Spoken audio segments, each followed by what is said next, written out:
Hey guys, how's it going? TJ here with Dead History, and I'm here today with Henry. Hi. And we're coming to you with a very special edition of our Dead History series. Today is April 14th, and on April 14th of 1865, the man behind us was assassinated. The 16th President of the United States. Who is that, Henry? Abraham Lincoln. Abraham Lincoln, that's right.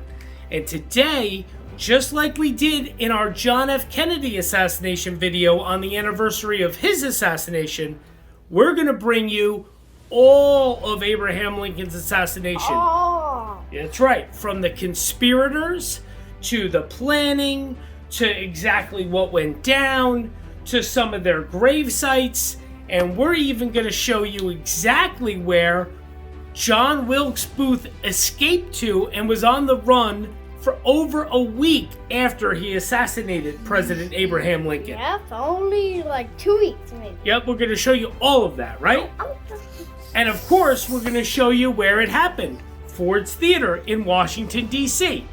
So what we need you to do is what, Henry? Hit subscribe down below, hit that little bell, and give us a thumbs up. That's right. And all those comments and questions. That's right. Comments, questions, little notification bell, of course, so you can be notified when we do have a video coming out, which is when? Every single week. Every single week, that's right. Sometimes 2 weeks, too. That's right. Sometimes 2, you're right. All right, now sit back and relax, because we're going to take a look at that fateful day on April 14th of 1865. And this is a very special edition of our Dead History series, looking at the Abraham Lincoln assassination. And this is Dead History. Dead History.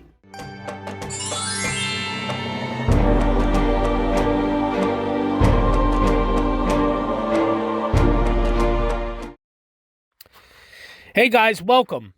This is TJ with Dead History, and I want to welcome everyone to this very special edition of our Dead History video series here on YouTube. Today is April 14th of 2021, and on April 14th of 1865, our 16th President of the United States, Abraham Lincoln, was assassinated. So today, we are going to take a look at the Abraham Lincoln assassination. I did a video for the John F. Kennedy assassination back on November 22nd of 2020. Of course, the JFK assassination, the anniversary day of that is November 22nd. So that is why we did that. And I just thought it would be kind of just the next step in our series of videos, and just makes sense for us to put out a Lincoln assassination video here on April 14th. Now, as anybody who follows this channel knows, I've already done my presidential series video series on Abraham Lincoln. I did touch on the assassination in that video, but I left out a lot of things, and that's what we're going to dive into in this video. This video is primarily going to be about the assassination and really the surrounding events and the people involved. It's going to focus a lot on John Wilkes Booth, of course, the assassin. And it's going to focus a lot on the conspirators, the people that helped John Wilkes Booth, conspire to get this assassination done. So there's going to be a lot of different things like that we dive into here. So don't think that you're going to hear a whole lot about Abraham Lincoln in this video. You'll hear some things, of course, but the majority of this is going to be about Booth and the conspirators and Booth's escape route and some of the grave sites of the conspirators and people involved and all that good stuff. So let's jump right in here. The story is a well-known one. On April 14th of 1865, President Abraham Lincoln was shot while attending a play at Ford's Theater in Washington, D.C. His tragic death the next morning was a stunning blow to a country that had just begun to emerge from the dark shadow of a civil war that had lasted 4 long years. Instantly and appropriately, Lincoln became an American saint. He gave his last full measure for his country and was struck down just after completing his goal. Abraham Lincoln's actions and resolve have earned him the title of our country's greatest president. But there is another part of this story. It is the story of a young, misguided actor driven to extremes. It is the story of a group of conspirators who were determined to strike back against a government that was finally taking active steps to uphold the creed that all men are created equal. While the actions taken by the Lincoln Conspirators were abhorrent, they represent an important part of Abraham Lincoln's legacy. Studying the end of Lincoln's life does not mean one sympathizes with the assassin. John Wilkes Booth was and always will be one of our greatest villains in our history. He was a racist, a white supremacist coward who shot an unarmed man in the back of the head. Booth is not a man to admire, look up to, or to venerate in any way. Yet, he is still a crucial part of Lincoln's story. By studying, analyzing, and interpreting the actions of John Wilkes Booth and the other conspirators, we can better understand the impact that Lincoln had on the world around him. We cannot truly honor and appreciate Abraham Lincoln without understanding the complexity of his death. I just want everyone to know that this video and what I'm going to go over and discussing those involved in the death of Abraham Lincoln, it's not because I agree with their actions, but because, sometimes the darker parts of history can shed the most light on the past.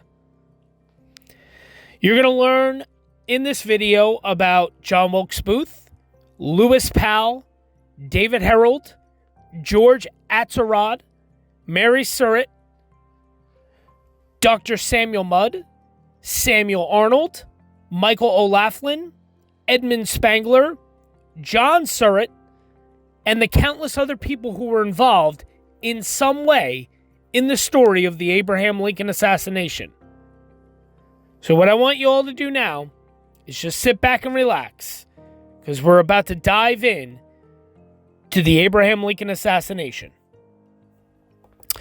For those of you that do not know, an interesting part of history and an interesting thing that people don't really realize is we know about the well-known story.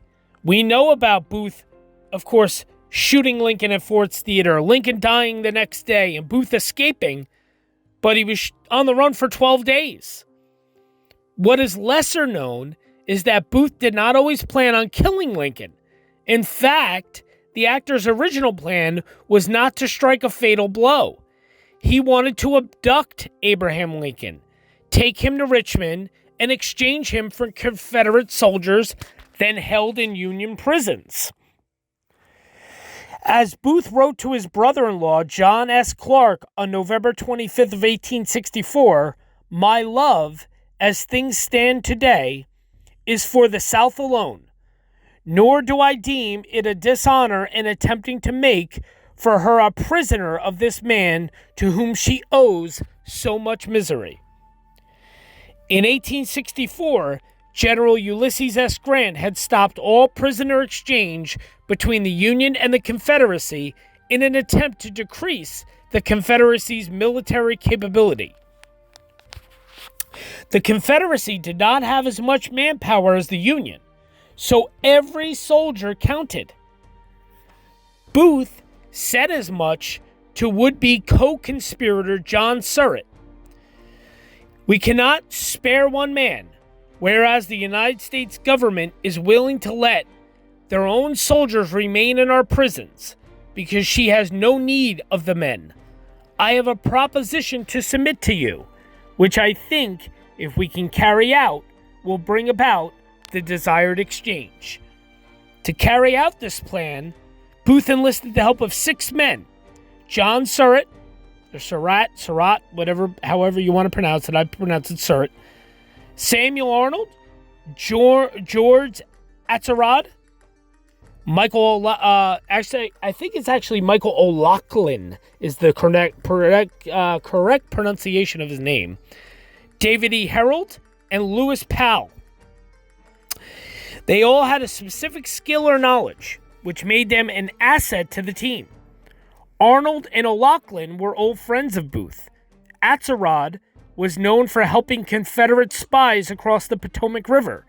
SURRATT often helped the Confederate Secret Service and knew all about the secret routes in southern Maryland used by Confederate spies to enter and leave Washington.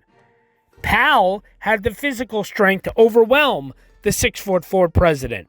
Herold knew the poorly mapped routes that existed, below Washington, D.C. The men were motivated by an undying loyalty to the Confederacy, something to which even those loyal to the Union might relate, as John SURRATT opened years later. And now reverse the case.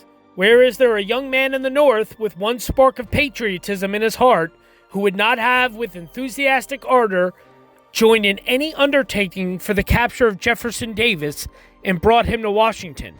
There is not one who could have not done so. And so I was led on by a sincere desire to assist the South in gaining her independence. One plan was to capture Lincoln while he was watching a play in Ford's Theater. They would kidnap the president in his box, lower him onto the stage, and carry him out of the theater. This plan was never carried out, as some of the men deemed it unfeasible. Another plot was to capture the president while he was traveling to the soldiers' home, located several miles from the White House, in what was then the rural Washington County part of the district. The soldiers' home was Lincoln's main residence during the hot summer months. The president would often take a carriage there with little or no protection, making him a vulnerable target. These were not only plots to kidnap Lincoln. Two members of the Confederacy Army also had plans to abduct the president. One was Joseph Walker Taylor, the nephew of former President Zachary Taylor. The other was Colonel Bradley T. Johnson. Neither was carried out, and it is unknown whether Booth knew about them. Even as they schemed, Booth and his conspirators were on the lookout for new opportunities. On March 17th of 1865, Booth was told the president was going to Campbell Military Hospital to see a play. As John SURRATT remembered, the report only reached us about 3/4 of an hour before the time appointed, but so perfect was our communication that we were instantly in our saddles on the way to the hospital. The group met at a nearby restaurant to iron out the details. They would stop the carriage as Lincoln returned home after the play and overpower the president and his driver. Both men would be handcuffed and taken across the Potomac River through southern Maryland. We felt confident that all the cavalry in the city could never overhaul us, SURRATT explained. The group had quick horses, knowledge of the countryside, and had planned of getting rid of the carriage once they were out of D.C. After the meeting, Booth decided to go to the hospital to make sure everything was set. To his surprise and disappointment, Lincoln was not there. It turned out the president was at a ceremony in the National Hotel. After this failed attempt, some in the group gave up. As SURRATT explained, we soon after this became convinced that we could not remain much longer undiscovered and that we must abandon our enterprise. He left Washington and was in Canada by mid-April. Likewise, Arnold and O'Loughlin left D.C. and returned to their homes in Baltimore. Neither was involved in the assassination. When he was planning the abduction, Booth showed a few signs of wanting to kill the president. Only once did he hint at this when meeting with his group. The idea was turned down quickly, and Booth excused himself, saying that he had drank too much champagne. However, after the failure to carry out the abduction plot in March and Union's capture of Richmond in early April, Booth's attitude apparently changed. Thomas T. ECKERT, the Assistant Secretary of War from 1865 to 1867, testified that Powell said Booth showed his intent to murder the president during the celebration that followed the fall of Richmond. The president made a speech that night from one of the windows of the White House, and he, Powell, and Booth were in the grounds in front. ECKERT said, Booth tried to persuade him to shoot the president while in the window, but he told Booth he would take no such risk, that he left then and walked around the square, and that Booth remarked, that is the last speech he will ever make. As we know, Booth and the remaining co-conspirators carried out the assassination plot on the evening of April 14th of 1865. As he ran from the theater that night, Booth left behind some personal effects, including a letter from Arnold urging patience. Time more propitious will arrive yet. Do not act rashly or in haste, Arnold wrote. Weigh all I have said, and as a rational man and a friend, you cannot censure or upbraid my conduct. I sincerely trust, nor aught else that shall or may occur will ever be an obstacle to obliterate our former friendship and attachment. Booth, it seems, felt that the time for patience had passed. And just to read you guys some other little excerpts from things I found regarding the kidnappings. Of course, I told you about, obviously, the abduction and all that stuff, what they planned on doing. First planned on attacking Lincoln in his box at Ford's Theater on January 18th. By Lincoln's second inauguration in March, Booth was able to get increasingly closer to his target. In fact, he and his would-be accomplices were able to attend the inauguration as personal guests of Senator John Parker Hale's daughter, Lucy, who also happened to be Booth's girlfriend. During the day's events, Booth got close enough to lunge at Lincoln and had to be restrained by police. Though he explained that he had simply stumbled, Booth later mused, "What an excellent chance I had, if I wished, to kill the president on Inauguration Day."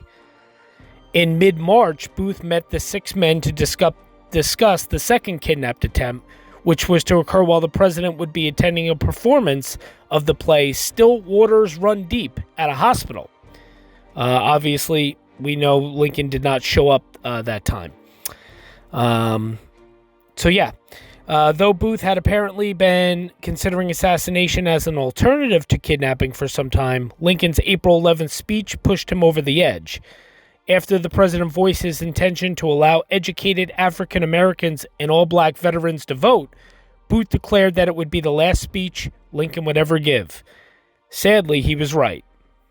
So there's just another little excerpt there. So pretty crazy stuff about how there were supposed to obviously be kidnappings that went on, all this different kind of stuff. Pretty crazy.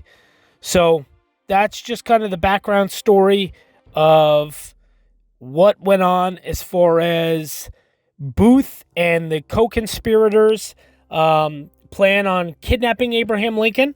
The original plan was never to obviously assassinate him. It was just to kidnap him. But obviously that did not happen. So now moving on, we're going to talk a little bit about the assassination at Ford's Theater. And then, of course, we're going to talk about the escape and what went on after that. So here we go. Let's start on that. Go all the way.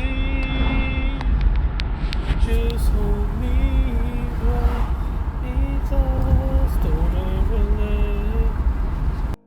Okay, so I think the best way to do this is I'm going to go through kind of the events of what happened on April 14th of 1865. Now, there are a lot of people involved in the assassination. It's not just John Wilkes Booth and Lincoln, of course. Obviously, there are several other conspirators that were working with or had some sort of connection or tie to John Wilkes Booth. Several of them were actually tried and found guilty and even were executed for their crimes. So there's going to be a lot of names that I mentioned throughout this, and I think the way I want to do this is I'll read through kind of just the events of that day and that night a little bit, and then when I get into Booth's escape route and all the places he hit along the way, when I mention someone's name, like maybe someone's house he went to, then I can probably touch on a little bit of who that person was and tell you a little bit about them as well. If I don't touch on them right away, the person that is, what that means is I'll come back at the end and I'll go through, like, this was, David ATZERODT, like that kind of thing. So George ATZERODT, and I'll explain that kind of thing as I'm going through it, okay? So just so everybody can kind of follow through here. So the motive. There are various theories about Booth's motivations. In a letter to his mother, he wrote of his desire to avenge the South. Doris Kearns Goodwin has endorsed the idea that another factor was Booth's rivalry with his well-known older brother, actor Edwin Booth, who was a loyal Unionist. David S. Reynolds believes Booth greatly admired the abolitionist John Brown. Booth's sister, Asia Booth Clark, quoted him as saying, "John Brown was a man inspired, the grandest character of the century." On April 11th, Booth attended Lincoln's speech at the White House, in which Lincoln promoted voting rights for blacks. Booth said, "That means," excuse my language here, everyone, that means nigger citizenship. That is the last speech he will ever give. So, pretty harsh, racist bigotry there shown by Booth. So, enraged, Booth urged Lewis Powell to shoot Lincoln on the spot. Whether Booth made this request because he was not armed or because he considered Powell a better shot than himself, Powell, unlike Booth, had served in the Confederate Army and thus had military experience. So, what the reason was not exactly known why he asked Powell to take a shot at Lincoln. In any event, Powell refused for fear of the crowd, and Booth was either unable or unwilling to personally make an attempt on the president's life. However, Booth said to David HEROLD, "By God, I'll put him through." On April 14th, Booth's morning started at midnight. He wrote his mother that all was well, but that he was in haste. In his diary, he wrote that, "Our cause being almost lost, something decisive and great must be done." While visiting Ford's Theater around noon to pick up his mail, Booth learned that Lincoln and Grant were to see our American cousin there that night. This provided him with an especially good opportunity to attack Lincoln, since having performed there several times, he knew the theater's layout and was familiar to its staff. He went to Mary Surratt's boarding house in Washington, D.C., and asked her to deliver a package to her tavern in Surrattsville, Maryland. He also asked her to tell her tenant, Louis J. Weichman, to ready the guns and ammunition that Booth had previously stored at the tavern. So Mary Surratt's boarding house, you're seeing pictures of it here. I've never actually been there in Washington. I know people that have. Some of these pictures are stock photos I found online. Some of them are actually pictures that a friend actually gave me of his own personal pictures he took. So basically, Booth went to Mary Surratt's boarding house. He told her, "Look, I'm going to your tavern in Surrattsville. Make sure the guns and the ammunition that I stored there are ready to go." So that's kind of where we're at. The conspirators met for the final time at 8:45 p.m. Booth assigned Lewis Powell to kill Secretary of State William H. Seward at his home, George ATZERODT to kill Vice President Andrew Johnson at the Kirkwood Hotel, and David E. HEROLD to guide Powell, who was unfamiliar with Washington, to the Seward House and then to a rendezvous with Booth in Maryland. John Wilkes Booth was the only well-known member of the conspiracy. It is likely he reasonably, but ultimately incorrectly, assumed that the entrance of the presidential box would be guarded and that he would be the only plotter with a plausible chance of gaining access to the president, or at least to gain entry to the box without being searched for weapons first. Booth planned to shoot Lincoln at point-blank range with his single-shot Derringer and then stab Grant at Ford's Theater. They were all to strike simultaneously shortly after 10 o'clock. ATZERODT tried to withdraw from the plot, which to this point had involved only kidnapping, not murder, but Booth pressured him to continue. So Lincoln arrives at the theater. Despite what Booth had heard earlier in the day, Grant and his wife Julia Grant had declined to accompany the Lincolns, as Mary Lincoln and Julia Grant were not on good terms. Others in succession also declined the Lincolns' invitation, until finally Major Henry Rathbone and his fiancée Clara Harris, daughter of New York Senator Ira Harris, accepted. At one point, Mary Lincoln developed a headache and was inclined to stay home, but Lincoln told her he must attend because newspapers had announced that he would. Lincoln's footman, William H. Crook, advised him not to go, but Lincoln said he had promised his wife. Lincoln told Speaker of the House, Schuyler Colfax, I suppose it's time to go, though I would rather stay, before assisting Mary into the carriage. The presidential party arrived late and settled into their box, 2 adjoining boxes with a dividing partition removed. The play was interrupted and the orchestra played Hail to the Chief, as the full house of some 1,700 people rose in applause. Lincoln sat in a rocking chair that had been selected for him from among the Ford family's personal furnishings.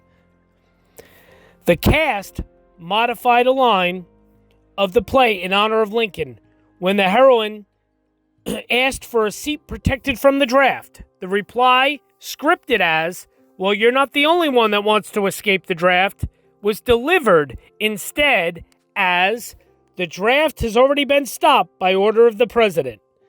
A member of the audience observed that Mary Lincoln often called her husband's attention to aspects of the action on stage and seemed to take great pleasure in witnessing his enjoyment.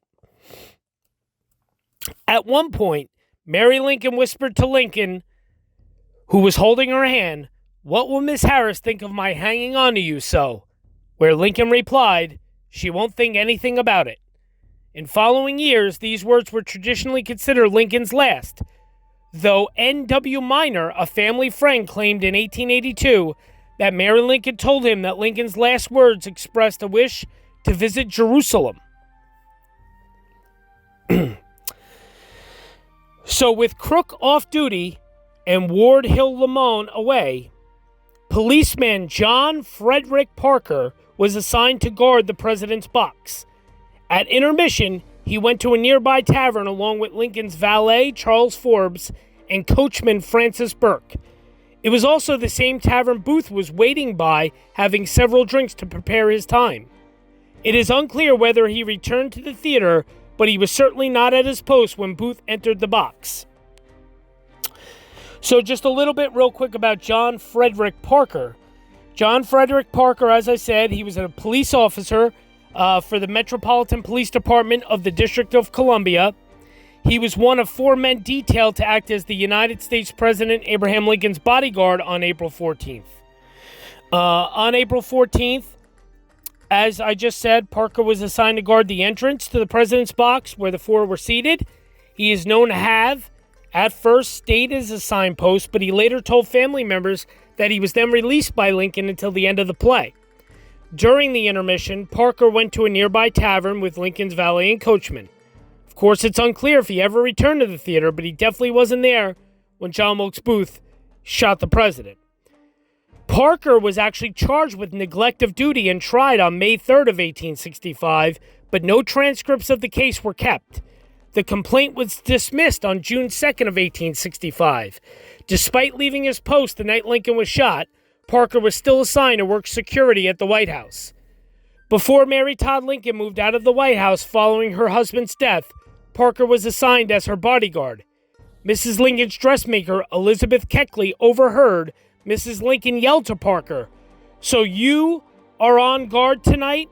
On guard in the White House after helping to murder the president? Parker attempted to defend himself, stating that he could never stoop to murder, much less to murder the murder of so good of a man and great of a man as the president. I did wrong, I admit, and I have bitterly repented. Mrs. Lincoln told Parker that she would always think he was responsible for the president's death and angrily dismissed him from the room. John Frederick Parker is actually buried at the Glenwood Cemetery in Washington, D.C. in an unmarked grave. So, pretty interesting stuff there. Now, back to the story here. In any event, there is no certainty that entry would have been denied to a celebrity such as Booth, and the fact that Booth had prepared a brace to bar the door after entering the box indicates he was expecting a guard. After spending time at the saloon, Booth entered Ford's Theater one last time at about 10:10 p.m. This time, through the front entrance of the theater, he passed through the dress circle and went to the door that led to the presidential box after showing Charles Forbes his calling card. Navy surgeon George Brainard Todd saw Booth arrive. About 10:25 p.m., a man came in and walked slowly along the side on which the press box was, and I heard a man say, "There's Booth," and I turned my head and looked at him. He was still walking very slow and was near the box door when he stopped.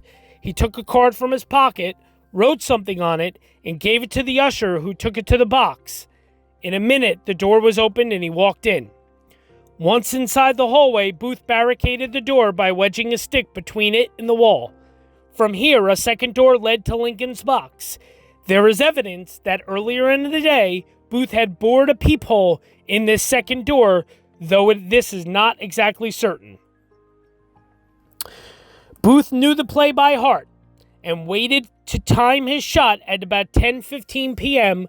with the laughter at one of the hilarious lines of the play delivered by actor Harry Hawk. "Well, I guess I know enough to turn you inside out, old gal, you sockandolagizin, old man trap." Lincoln was laughing at this line when Booth opened the door, stepped forward, and shot Lincoln from behind with a derringer.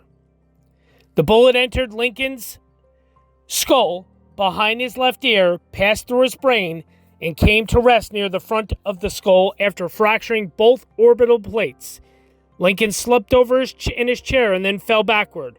Rathbone turned to see Booth standing in gun smoke less than 4 feet behind Lincoln. Booth shouted a word that Rathbone thought sounded like freedom.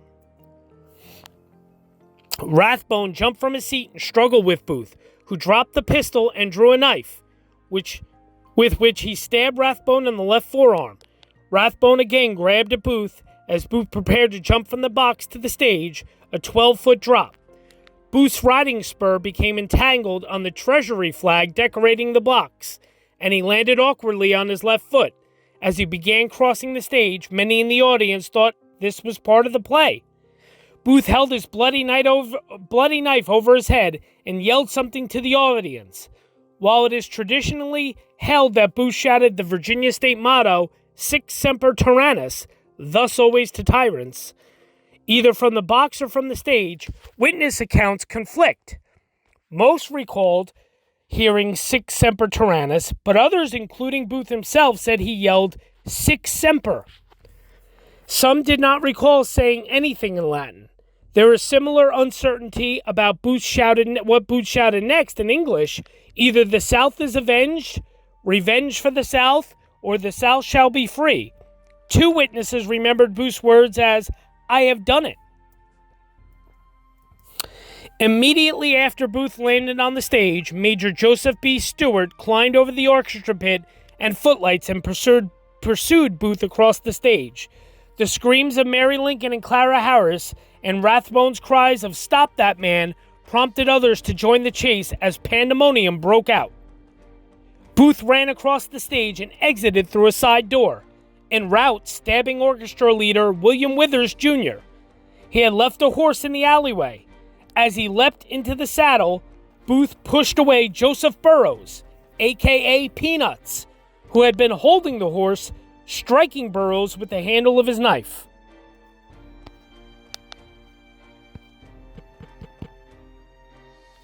So Booth then escapes out the back, as we know. And now I'm going to just give you a little bit of a overview of Booth's movements that day at the Ford's Theater, just to kind of give you a little bit of it's kind of cool to hear from different perspectives what exactly went down and like what Booth did that day and that sort of thing. So here's just a little bit about that. It is well known that John Wilkes Booth assassinated President Lincoln in his theater box, jumped to the stage, and escaped out the back door of Ford's Theater. These hurried moments at Ford's instigated a massive manhunt that lasted 12 days and ended with the death of the assassin. The moments that preceded John Wilkes Booth's firing of his Derringer are not as well known. John Wilkes Booth was intimately familiar with the layout and people of Ford's Theater. It was like a second home to him, in so much that he even had his mail delivered to Ford's when he was in Washington. This familiarity allowed Booth to move about Ford's Theater without arousing suspicion. What follows is an account of Booth's movements at Ford's Theater in the time before he shot the president. John Wilkes Booth had a busy day on April 14th. His preparations to assassinate the president took him to the Herndon House Hotel to alert his conspirators, the Kirkwood House Hotel to leave a suspicious note for Vice President Johnson, and near Willard's Hotel to give a note to John Matthews, which would justify his later actions. Booth also visited Mary Surratt's boarding house on H Street 3 times that day.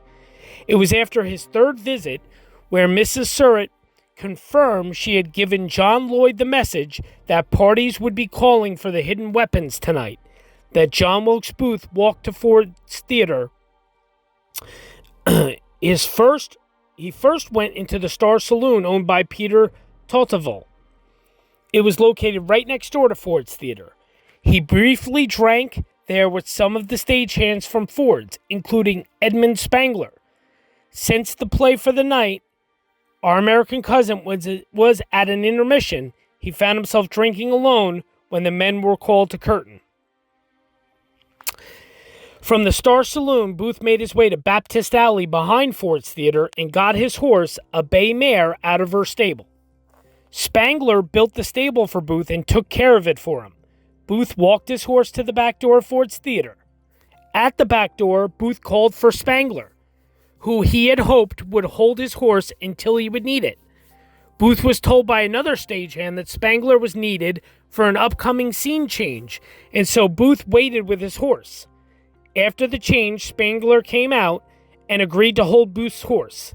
Booth entered the back door of Ford's. The current scene of the play left Booth with no room to sneak across. Instead, Booth lifted a trap door and descended a staircase that led under the stage. This was a T-shaped passageway that was used by stagehands to cross the stage underground and for the musicians to reach the orchestra pit. Booth emerged by ascending another flight of stairs and opening a trap door on the opposite side. From there, Booth exited a stage door and into a covered alleyway between Ford's Theater and the Star Saloon. He exited the passageway right out onto 10th Street. Various witnesses put Booth in the theater lobby and at the Star Saloon at different times, which makes knowing his precise course impossible. However, a likely scenario would have Booth entering the lobby of Ford's Theater after exiting the alleyway.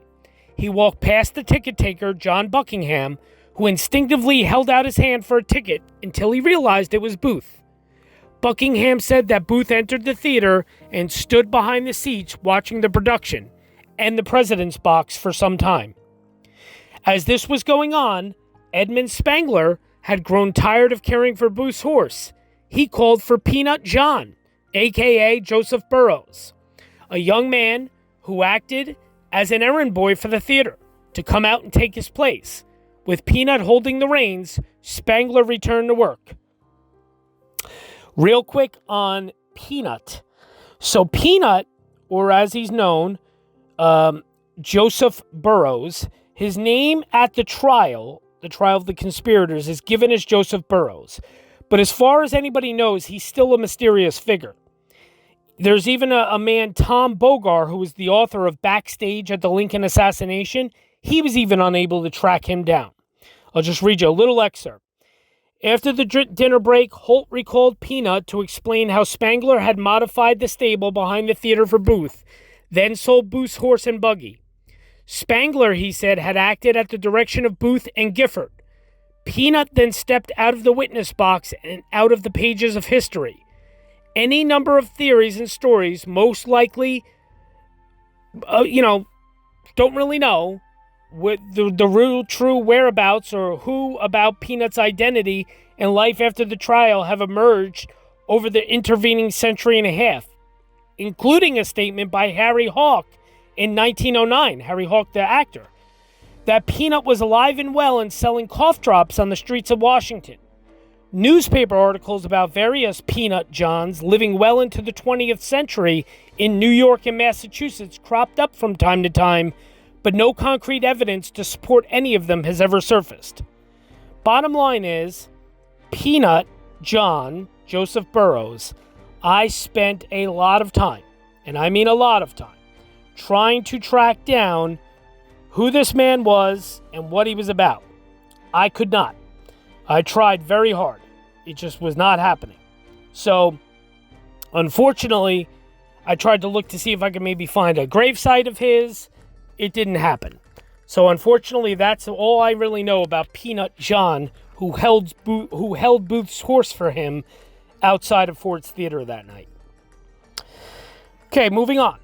Booth exited the theater and walked next door to the Star Saloon. Here he had a glass of whiskey and some water to chase it down. He also acquired a cigar and began puffing away. Cigar in mouth, Booth returned to the lobby of Ford's Theater. Booth entered the main floor of the theater again and watched the production some more. Upon exiting, he conversed with Harry Ford, who was in the ticket office counting receipts. Booth placed his half-smoked cigar down on the window's ledge and joked with Ford that no man should disturb his cigar. As stated before, Booth's movements are not exactly science, because we just don't know. It is likely that Booth, anxiously passing the time while waiting to strike, repeatedly traveled between Ford's Theater and the Star Saloon, attempting to gain courage with every drink. Eventually, however, Booth realized that it was his time to strike. From the lobby of Ford's Theater, Booth ascended the staircase which led him to the balcony level. Booth crept across the back of the dress circle level. As he approached closer to the president's box, he stopped and noticed a guard sitting in front of the entryway to the boxes. He removed his hat and took out something, probably a calling card, from his pocket. He then approached the man and presented the card to him. He was allowed to pass and entered the vestibule which led to the boxes. Booth closed the door and, using a bar he had hidden there earlier, he wedged the door shut. The door to Box 8, which was at the end of the passageway, was open. With his single-shot Derringer in hand and a large Rio Grande camp knife at the ready, Booth entered the president's box through door 8, turned left, and shot Abraham Lincoln in the head at close range. Booth cried out, "Sic semper tyrannis," and dropped the gun. He raised the knife in his hand as Major Rathbone, one of the president's guests that night, rushed at him. Booth tried to stab Rathbone in the chest, but Rathbone parried the strike and took it in his left arm instead. Booth then ran to the front of the box, put his hands on the railing, and leaped over. He fell almost 12 feet to the stage below. He landed awkwardly, either due to a last-minute grab by Rathbone or his spur catching one of the decorative flags adorning the box. In a moment, he raised himself up, and with quick speed, he made his way across the stage, perhaps pausing briefly at center stage to raise his knife and shout, "The South shall be free." Booth ran into the wings and towards the back door he originally entered through. William Withers, the orchestra director, unknowingly got in his way, and Booth pushed him away, cutting his vest in the process. Booth reached the back door, rushed through it, and shut the door closed behind him. In the alley, Booth shouted at Peanut John to "Give me the horse!" Booth knocked Peanut away using the butt of his knife and a firm kick. He swiftly mounted the horse and put spurs to her. She dashed down Baptist Alley. Booth turned her northward and exited out onto F Street. He would soon escape D.C. via the Navy Yard Bridge, and America's largest manhunt would begin. Okay, now, we know what Booth did. We know Booth's route, where he was in Ford's Theater, his escape route, went out the back of Ford's Theater, and escaped through Baptist Alley on a horse. Now, what was going on at the same time? So, it is really indicative of us to just mention the main conspirators. So Booth, John Wilkes Booth, obviously is the lone assassin, but the main conspirators, there's really eight people that are the main conspirators with Booth. That's David HEROLD, George ATZEROT, Mary SURRATT, John SURRATT, Dr. Samuel Mudd, Samuel Arnold, Michael O'Loughlin, and Edmund Spangler. So just to give you an idea of who really the 8 main people are. So what was happening at the same exact time that Booth was shooting and killing Lincoln? Well, here we go. As we know, he recruited conspirators, Booth did, including Lewis Powell. And having found no opportunity to abduct the president, on April 14th of 1865, John Wilkes Booth assigned Lewis Powell to assassinate William Seward, with George ATZEROT to kill Vice President Johnson, and of course Booth himself to kill Lincoln, which would slay the 3 senior members of the executive branch. Accordingly, another member of the conspiracy... Wait, where am I here? Hold on one sec. There I am. Accordingly, another member of the conspiracy, David HEROLD, he led Powell to the Seward home on horseback and was responsible for holding Powell's horse while he committed the attack. Seward had been hurt in an accident some days before, and Powell gained entry to the home on the excuse he was delivering medicine to the injured man, but was stopped at the top of the stairs by Seward's son, Frederick, who insisted Powell give him the medicine. Powell instead attempted to fire on Frederick and beat him over the head with the barrel of his gun when it misfired. Powell burst through the door, threw Fanny Seward, which was Seward's daughter, to one side. He jumped on the bed and he stabbed William Seward in the face and neck 5 times. A soldier assigned to guard and nurse the secretary, Private George F. Robinson, jumped on Powell, forcing him from the bed. Private Robinson and Augustus Henry Seward, another of Seward's sons, were also injured in the struggle with the would-be assassin. Ultimately, Powell fled, stabbing a messenger, Emmerich Hansel, as he went, only to find that HEROLD had panicked by the screams from the house and he had left with both horses. Seward was at first thought dead, but revived enough to instruct Robinson to send for the police and lock the house until they arrived. Almost simultaneously with the attack on Seward, Booth, of course, had mortally wounded Lincoln. Now, George ATZEROT, he, however, decided not to go through with the attack on Vice President Johnson. When Secretary of War Edwin Stanton and Navy Secretary Gideon Welles hurried to Seward's home to find out what had happened, they found blood everywhere.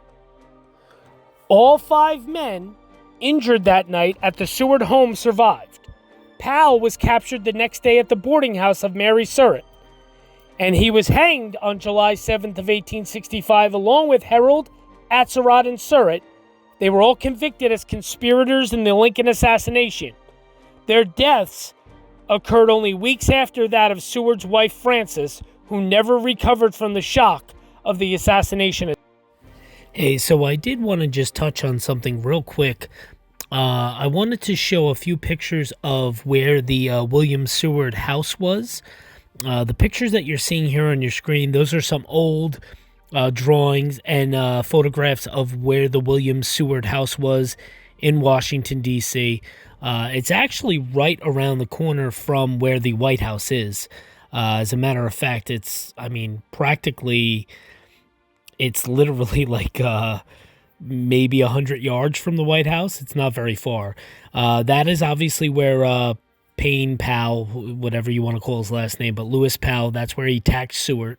It's in Lafayette Square in Washington, D.C., right near the White House.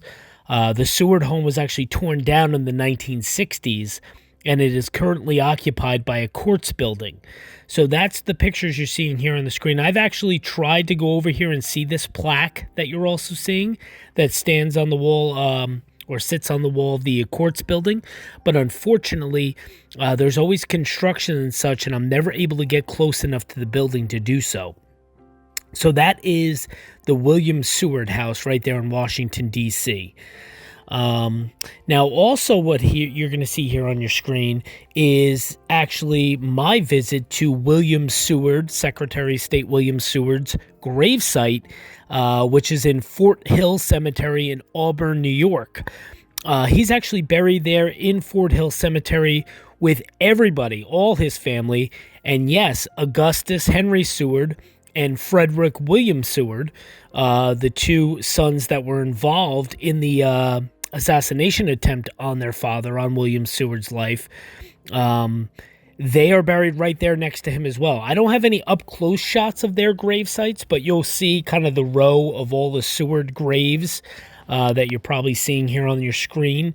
So that is all of them. That's William Seward himself, along with his wife next to him, Frances. Well, she's right there. And then, of course, you know, his sons and everything are right there next to him in this row. And then, again, that's at the Fort Hill Cemetery in Auburn, New York.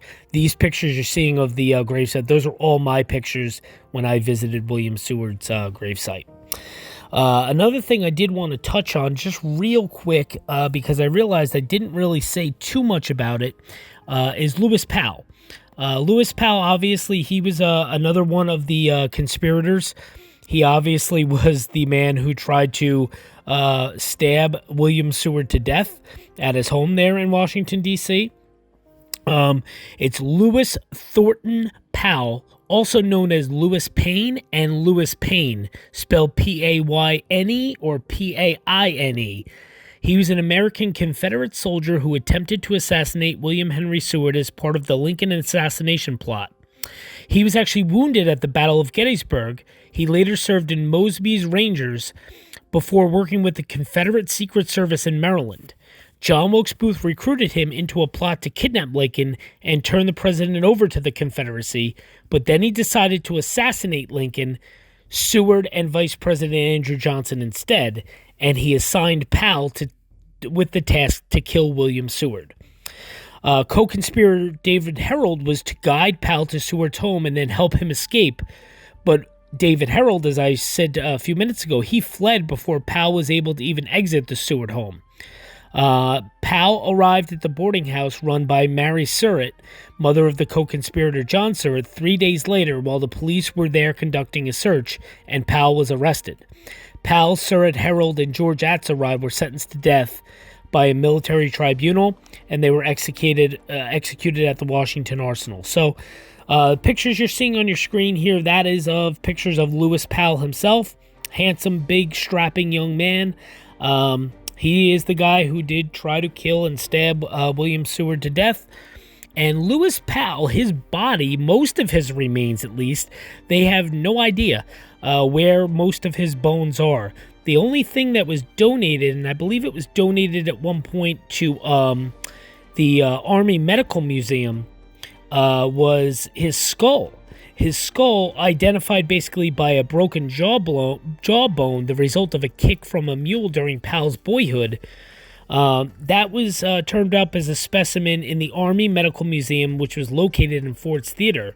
And in 1898, the skull was turned over to the Smithsonian Anthropology Department. Eventually, the skull was given to, I believe it was Powell's mother, eventually over the course of time.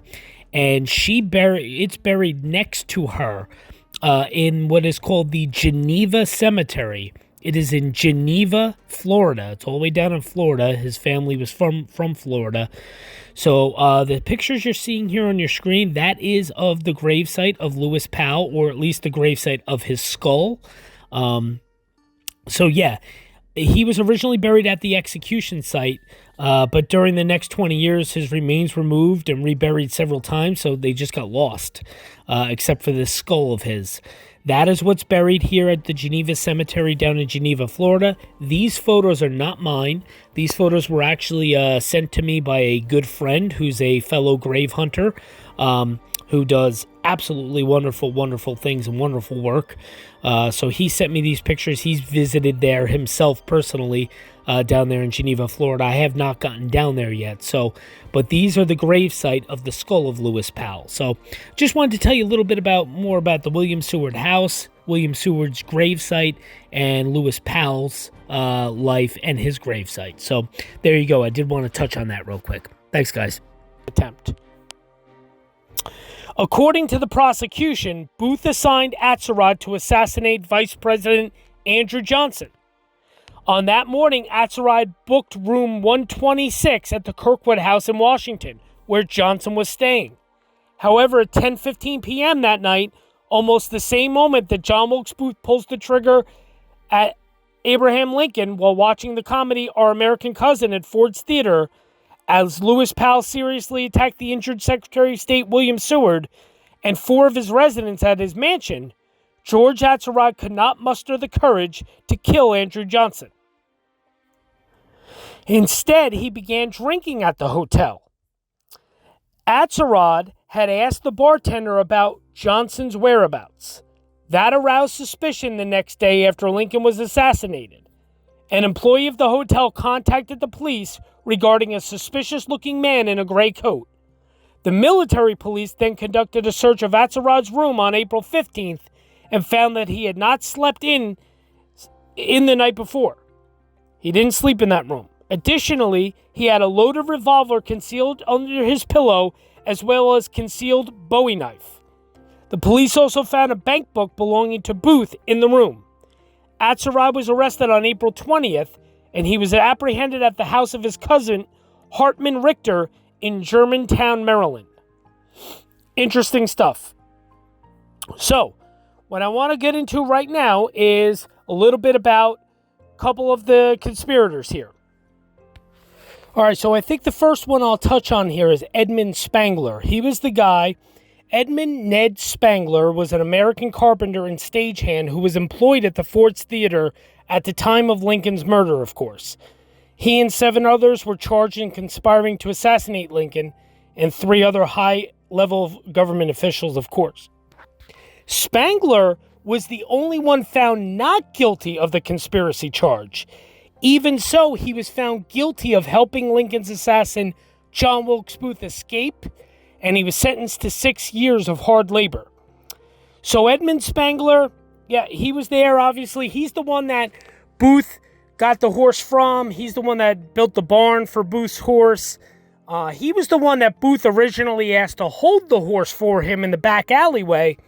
But Spangler had to change some scenery during the play that was going on. So Spangler asked Peanut John, Joseph Burroughs, to hold the horse instead. So yeah, it was pretty crazy stuff.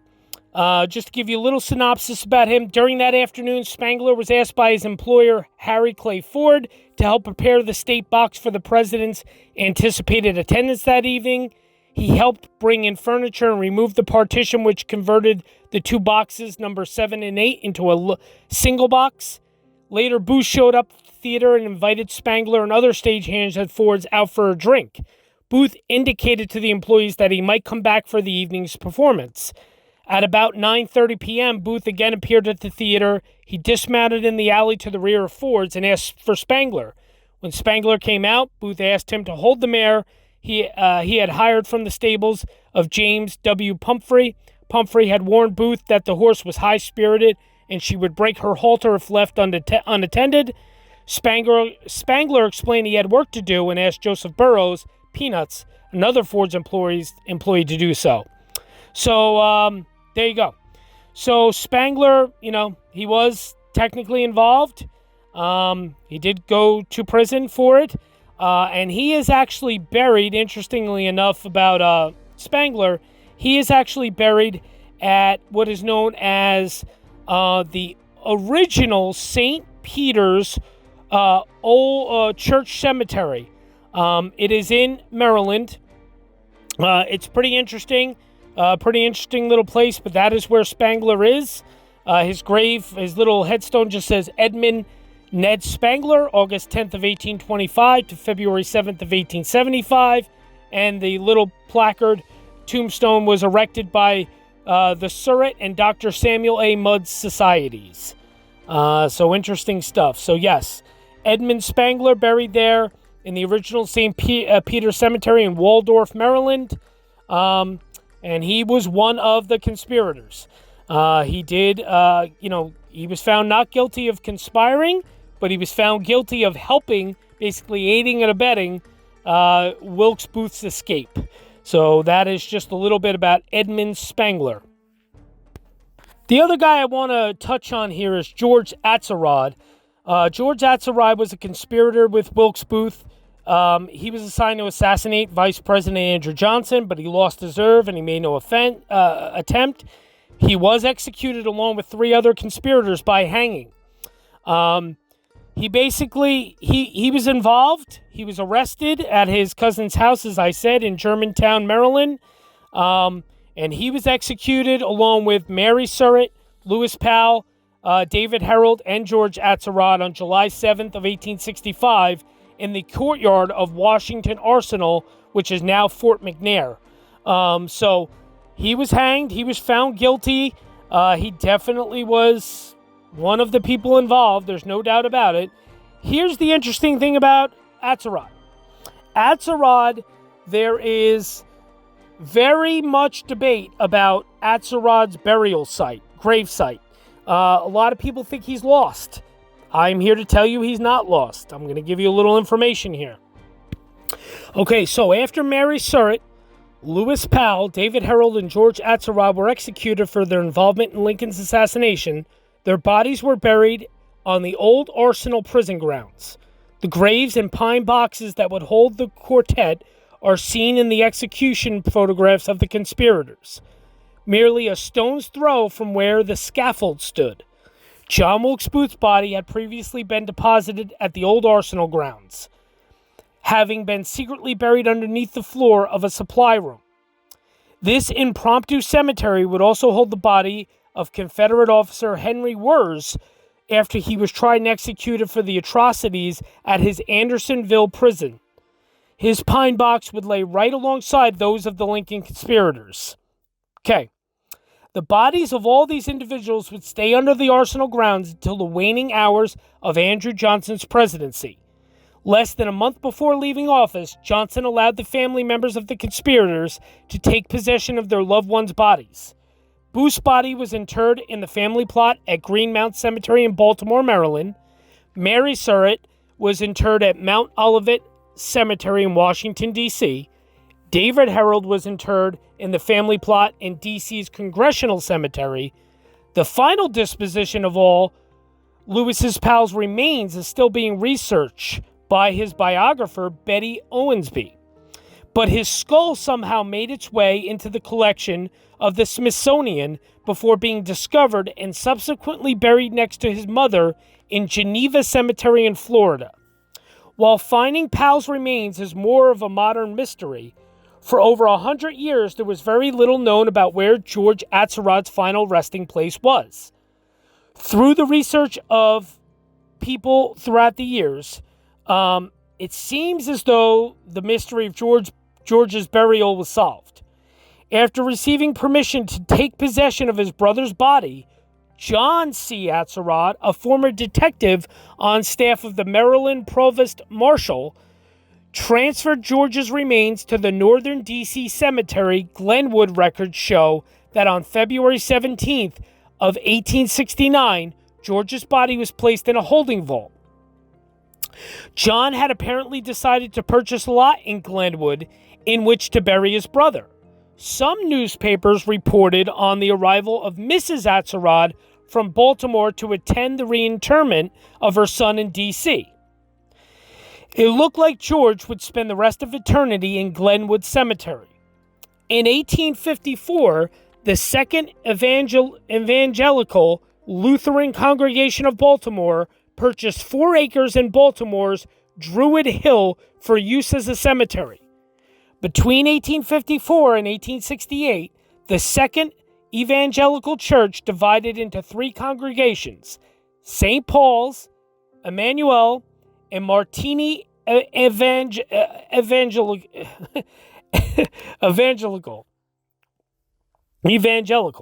Jeez, can't speak. Each new church held equal control over the Druid Hill Cemetery. Together, they sold half of the land to the city of Baltimore, decreasing the cemetery to 2.25 acres.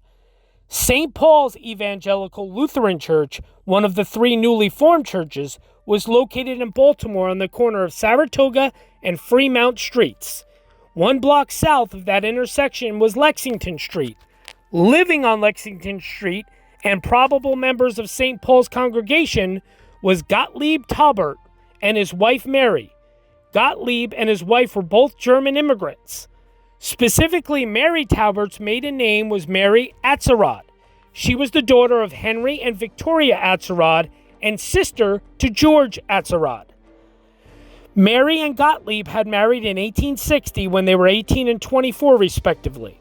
By 1865, the Tauberts had already purchased a lot in the Druid Hill Cemetery, needing it to bury an infant child on April 12th. They would also bury a 5-year-old daughter there in 1866. On February 19th of 1869, an odd coincidence occurs. Just when John ATZERODT needs a place to bury his brother, the Tauberts suddenly have a burial in their St. Paul's lot. The records back at Glenwood are confusing and missing, but it seems that John ATZERODT never actually paid for the lot he was going to bury his brother in. In fact, other people completely unrelated to the family are currently buried in John ATZERODT's supposed lot. George was never buried in Glenwood. Instead of coming to D.C. to attend her son's reburial, Victoria ATZERODT came to bring her son's body back up to Baltimore to rest secretly in her sister's cemetery lot. And a secret affair his burial was. So secret, in fact, that his name does not even appear in the burial records. The records for St. Paul's Cemetery in Druid Hill were not always exact in their documentation. The records were handwritten in Old German script and would often be missing several important pieces of information. Whether George's name was left off of the records purposefully by a sympathetic church clerk or accidentally by a lazy one, we may never know. What can be gained from the record is that a burial did take place on February 19th in the Taubert lot.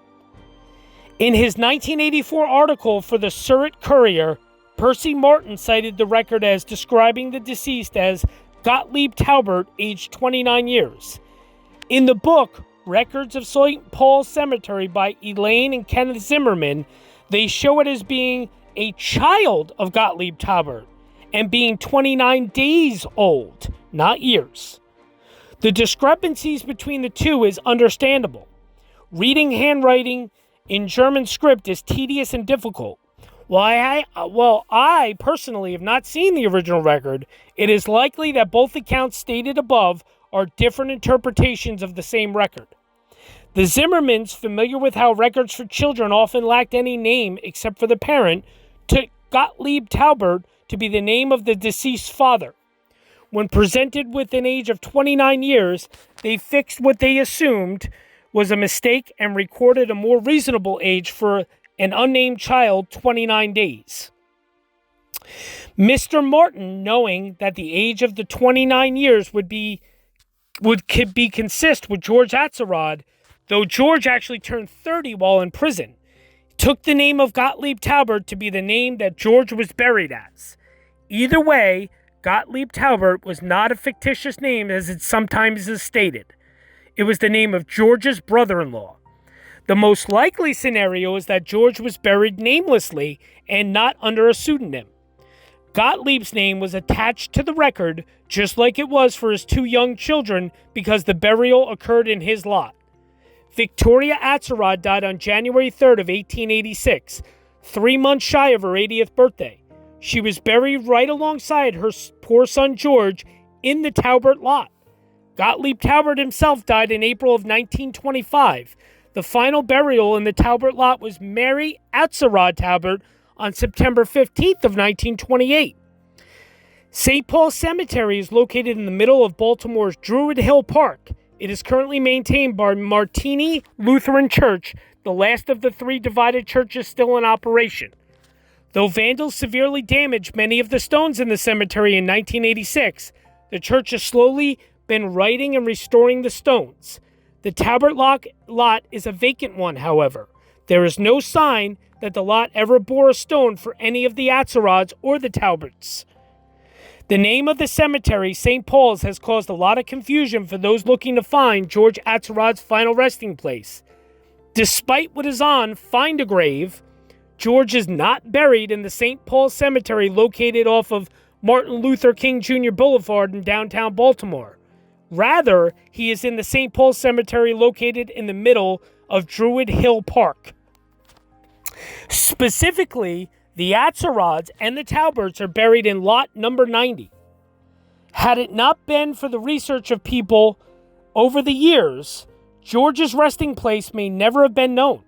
Discovering his burial site was a product of a lot of collaboration of a lot of different historians. We continue the studies of this involved in the crime of April 14th of 1865. So, little update though. I have a little update. So, we have verifying records as to the burial of a Taubert child in February of 1869. George is not in St. Paul's, Glenwood. Here we go. As is to be expected in the history field, no matter how confident you feel you know something, there's always new information to be found. In today's case, they received some credible things. Here's basically what it said. The child buried on February 1869 was named Friedrich Gottlieb Hermann Taubert. He was 29 days old, and his birth and death are in Martini Lutheran Church's records. This February of 1869 burial was thought to be the secret burial of George ATZERODT. Though this idea was partially at odds with the plot records as written in the book Records of St. Paul's Cemetery, basically it said that it was thought to be that it was ATZERODT. But the new information that it was, in fact, a coincidence that the Tauberts were burying a child close to the same time that George was in need of reinterment certainly requires people to kind of look elsewhere. While I'd like to believe the research of the evidence is stacking up with both the cemetery record book and the detailed information pointing towards a child, not a conspirator, being buried in St. Paul's. So here's the thing. We attempted to retrace the body of George ATZERODT. Actually called Glenwood Cemetery in Washington, D.C. The gentleman that we spoke to was very knowledgeable, reiterating the story that George was kept in a holding vault in Glenwood after being brought there by his brother John. He told me that beyond that, they have no further records of what happened. The reason for this is that in the late 1800s, a disgruntled board member of the cemetery stole the interment book for the first 7,000 burials in Glenwood. He walked off with them in the middle of a meeting, never to return. The interment information for George, if he was buried in Glenwood, would have been in this first book. The gentleman also informed us that he was told upon his initial employment at Glenwood in 1995 that it was the belief of the cemetery that George was in Glenwood in an unmarked grave. Glenwood believes George is buried in their cemetery. They just don't know where. When I asked if there would be a way to know for sure, I was told the only remaining chance would be for someone to sit down and look through their 14 books of plat maps. Technically, George's burial would have to be noted on a plat map to make sure no one attempted to bury a body where one already was. So the person that we spoke to stated that in the 17 years he's worked there, he has yet to come across George in a plat map. However, he also said he has never gone through looking for him specifically, merely that in the course of his other work, George's name is yet to show up. So the opinion of those working at Glenwood Cemetery seems to be that George never left that cemetery. There's newspaper accounts of 1869 that do seem to agree with them. Several articles mention the undertaker that was used for ATZERODT's remains and how his body was placed in Glenwood's receiving vault. Despite the substitution of John's name for his brother, George, in an article, had the same information, that he was buried there. The press of that day seemed to believe that George ATZERODT was buried in Glenwood Cemetery. As we know, though, they cannot always be reliable. Just like we had for the St. Paul's hypothesis, we are left with only circumstantial evidence regarding George's final resting place being at Glenwood. The last place to look for George seemed to be Glenwood's many plat maps. However, even if a thorough research does not produce his name on the map, it is still possible that he is one of the unmarked but occupied graves. Sadly, it is unlikely that we will ever know for sure. Hopefully one day, I'll make my way down to Glenwood Cemetery to spend a day or two looking through their maps. Bottom line is it St. Paul's Cemetery or is it Glenwood Cemetery? It continues on. None of us truly know. So there you go. That is what I have for you on George ATZERODT. I've been showing you pictures as I've talked of the supposed plots and all that kind of thing. But I cannot confirm or deny of where ATZERODT is actually laid to rest. So that's my research I have for you on that. All right, so here we go. Now, let's really focus on the escape of Booth. After assassinating Lincoln, Booth escaped out of the back door of Ford's Theater, and he mounted his horse, as we know, Baptist Alley. That's through which Booth escaped. The building that formerly occupied the spot on which Ford's Theater was built was a Baptist church. That's why it was called Baptist Alley. So he escaped out Baptist Alley, and he headed toward the Navy Yard Bridge. Let me read you about the Navy Yard Bridge. What was the protocol for Booth and David HEROLD crossing the bridge? Could they ride across, or did they have to dismount their horses and walk? The record of what transpired at the Navy Yard Bridge comes from the official statement and the conspiracy trial testimony of Sergeant Silas Cobb. In his statement to authorities specifically, Cobb gives wonderful details about the two riders who crossed his lines. For example, we learn that Booth was wearing a soft black or dark brown felt hat, and that his hands were very white and he had no gloves on. Cobb even provided details about Booth's voice, stating it was rather light and high-keyed. For Davy Herold, Cobb described him as wearing a light coat, light pants, and a snuff-covered felt hat of rather a light shade. He even let us know that Davy was the heavier of the two. When it comes to the actual method of crossing the bridge, Cobb does not give specific detail.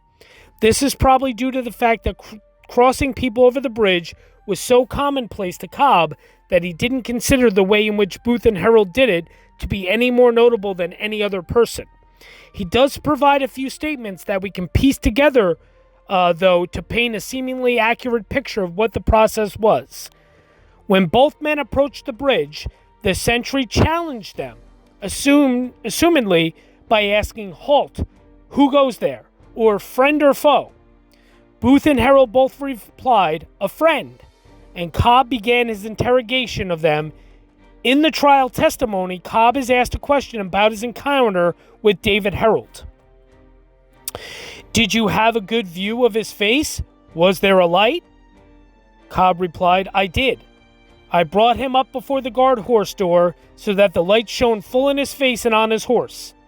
So we know that Cobb moved Davy to be in view of a light. Unfortunately, this statement is inconclusive regarding whether or not Davy was still on horseback or on foot next to his horse. However, a little while after this, Cobb is asked about Davy's size. How would he compare in size with the last man on the row in the prisoner's dock, David E. Herold, who stood up for identification? He is very near the size, but I should think taller, although I could not tell it on the horse, and he had a lighter complexion than that man. The darkened part is very important. Cobb, the man who provided so many details about the men who he crossed over the bridge, was unsure about Davy's height. It appears his explanation for this is because the Davy stayed on his horse, and so Cobb was not able to accurately compare Herold on his horse with Herold on the prisoner dock. This testimony appears to favor Booth and Herold remaining on their horses. Cobb gives us a bit more, though, still not as much as we'd like, with regard to Booth's crossing. He then turned and crossed the bridge. His horse was restive, and he held him in and walked him across the bridge. He was in my sight until after passing the other side of the draw. I do not know with what speed he rode after that. So, pretty interesting stuff. I've always kind of pictured Booth walking his horse as a man would walk a dog. It kind of, in my eyes, it appeared as if Booth, who apparently showed no physical pain, supporting historian Michael Kaufman's theory that he broke his leg later in a horse fall, that he kept his horse close to him and acted like a child crossing the street by walking his bicycle. Upon further reading and trying to kind of put, into the correct 19th century equestrian mindset, I kind of read into this as Booth was riding his horse at a walking pace across the bridge. The last phrase, I do not know what speed he rode after that, it kind of implies that Booth was already riding his horse and not walking it on foot. You kind of want to believe that the detail-oriented Cobb would have stated something along the lines of he remounted his horse if Booth was actually walking alongside it beforehand. But unfortunately, we don't have any of that. There's no specific statement by Cobb saying that Booth and Herold ever dismounted their horses. In addition, the few details that Cobb does give regarding the process appears to imply that they remained in their mounts during their entire time they conversed with him. There is no smoking gun or definite answer, but we believe the majority of the evidence points to both Booth and Herold staying on their horses when they crossed the Navy Yard Bridge. So, they crossed the bridge. Now, where do they head? Basically the bottom line is they had no problem. They made their way across the bridge and then out of Washington, D.C. Soper's Hill, just outside of Washington, D.C., at a place called Soper's Hill, David Herold, one of John Wilkes Booth's accomplices, caught up to the assassin at around 11:15 p.m. David Herold would accompany Booth during the rest of his escape. So, where did they head? What were they doing? What were the stops along the way? Okay, so here we go, moving along. Herold and Booth meet up, and then they head to the SURRATT, or SURRATT, however you want to pronounce it. I pronounce it SURRATT. The SURRATT Tavern. At midnight on April 15th, John Wilkes Booth and David Herold arrived at Mary Surratt's Country Tavern. Earlier in the day, Mary Surratt had traveled down here from her boarding house in D.C. and instructed the tavern keeper, John M. Lloyd, to have the shooting irons ready. When Herold knocked on the door, Lloyd woke up and gave the pair a Spencer carbine, field glasses, and some whiskey. The fugitives eventually departed the SURRATT Tavern after about 5 minutes. These pictures that you're seeing are my visit to the Mary Surratt Tavern there. This was the first stop along the way for John Wilkes Booth and David Herold. Very interesting stuff. Also, I want to touch on Mary Surratt, or Mary Surratt, again, however you want to say her name. Mary Elizabeth Jenkins Surratt was an American boarding house owner in Washington, D.C. In 1865, she was convicted of taking part in a conspiracy to assassinate President Abraham Lincoln. She was sentenced to death. She was hanged and became the first woman executed by the U.S. federal government. She maintained her innocence until her death, and the case against her was and is controversial. She was the mother of John Surratt, who was later tried, but due to statute of limitations was not convicted. So she's actually buried, just so everybody knows, in Mount Olivet Cemetery in Washington, D.C. Her gravesite, you're seeing it here on the screen. It's just a single little headstone that just says Mrs. Surratt. Pretty interesting stuff, pretty cool stuff. So that is the gravesite of Mary Surratt, the owner of the Surratt boarding house in Washington, D.C. that Booth frequented and visited several times, even on the day of April 14th, and the Surratt Tavern that Booth and Herold stopped at to pick up some guns and such as one of their first stops along the way. So there you go. Moving along, TB.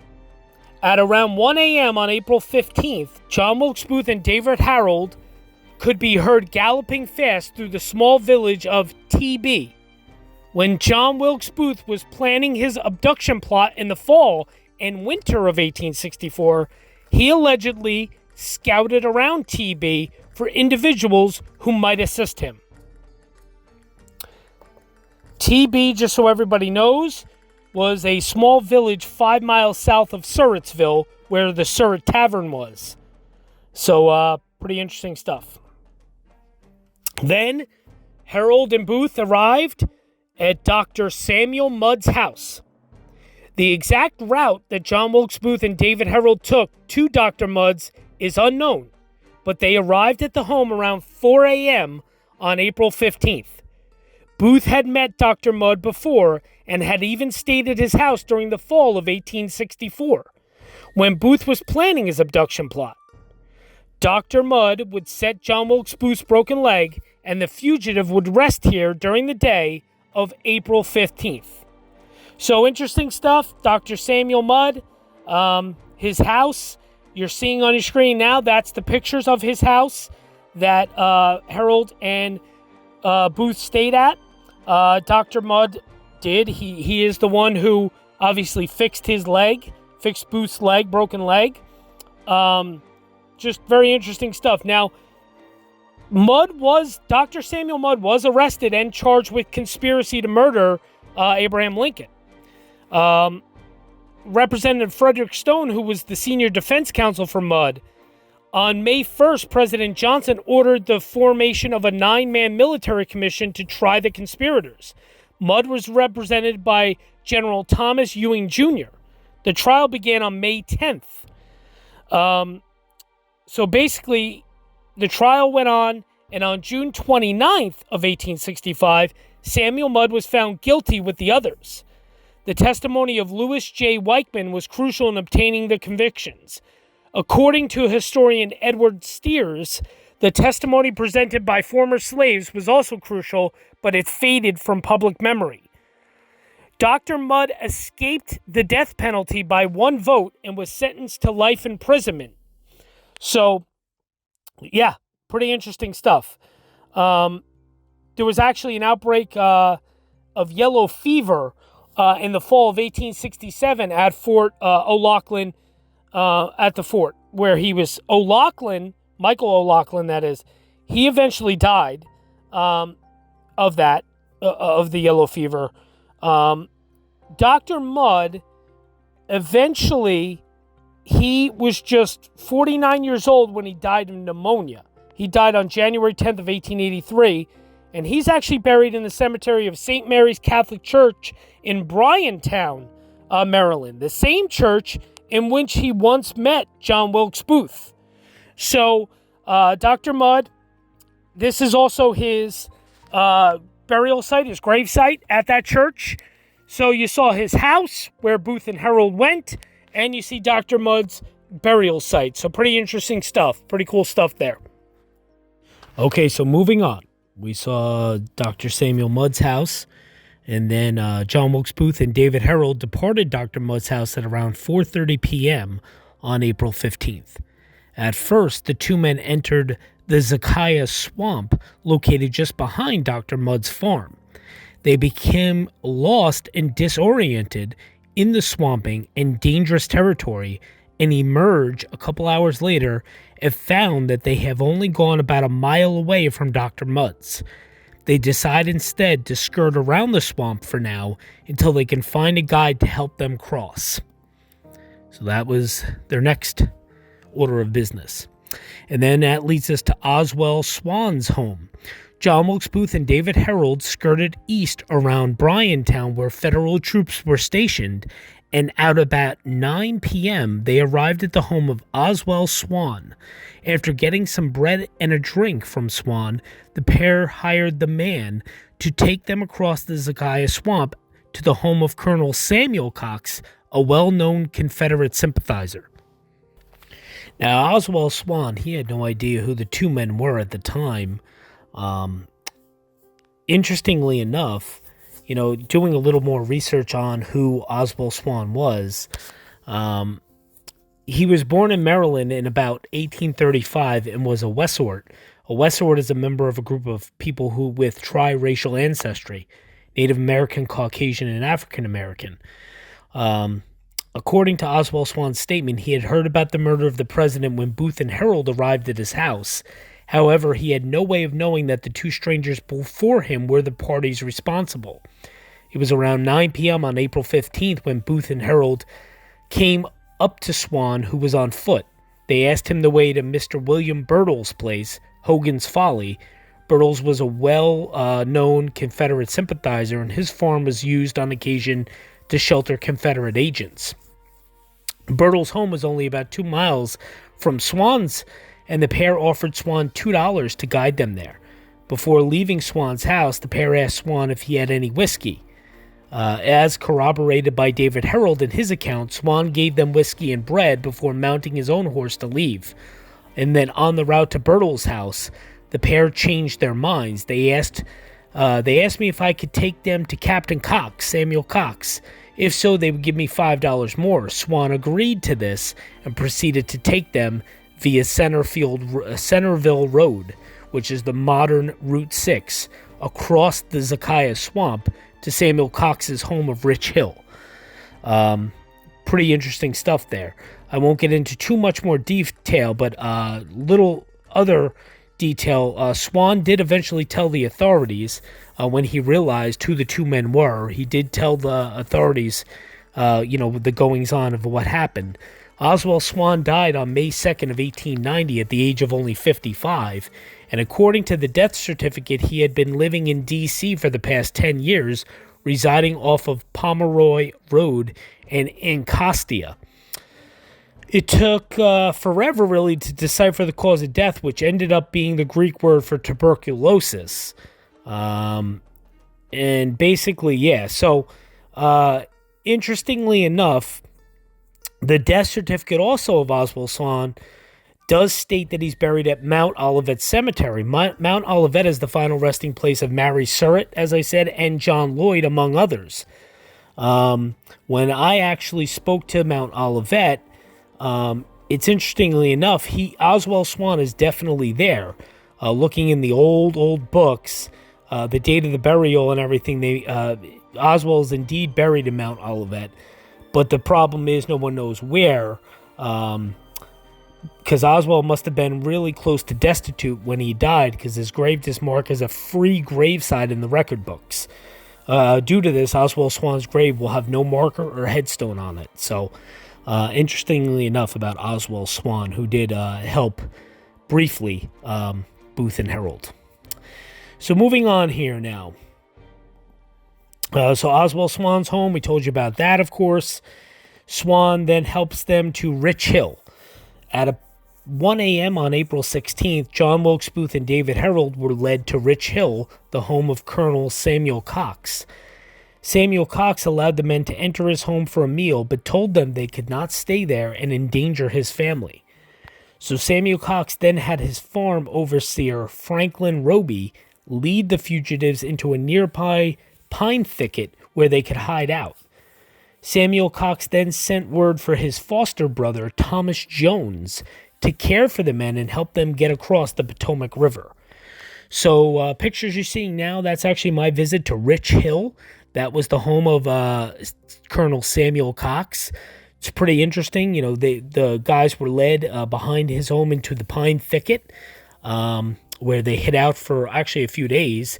And Samuel Cox's foster brother, Thomas Jones, aided them while they were in the pine thicket. He would bring them food and water and even newspapers of what's going on, obviously.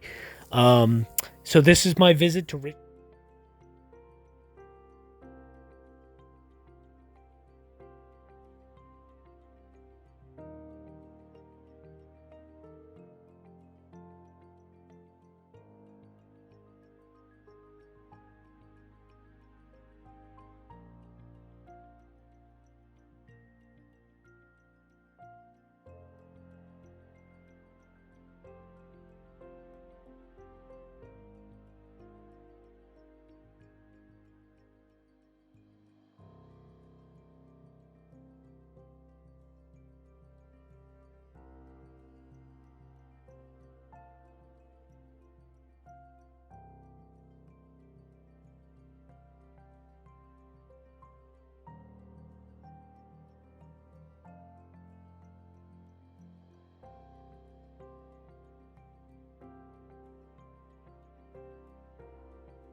Hill, and also you'll see the grave site of Samuel Cox. I did visit here also, so you're going to see the grave site of Samuel Cox also in these photos here. Pretty interesting stuff. It was really cool to find, actually. He's actually buried in what is known as it's La Plata, Maryland. It's in Charles County, Maryland. It's at the Mount Rest Cemetery. These pictures that you're seeing. So pretty cool stuff. The owner of Rich Hill, Colonel Samuel Cox, definitely a Confederate sympathizer. You can even tell by the Confederate flags that are still left at his gravesite. So that is where they were. And then they went into the pine thicket. And then, of course, the pine thicket. From April 16th to April 20th, John Wilkes Booth and David Herold hid in a pine thicket located in this area.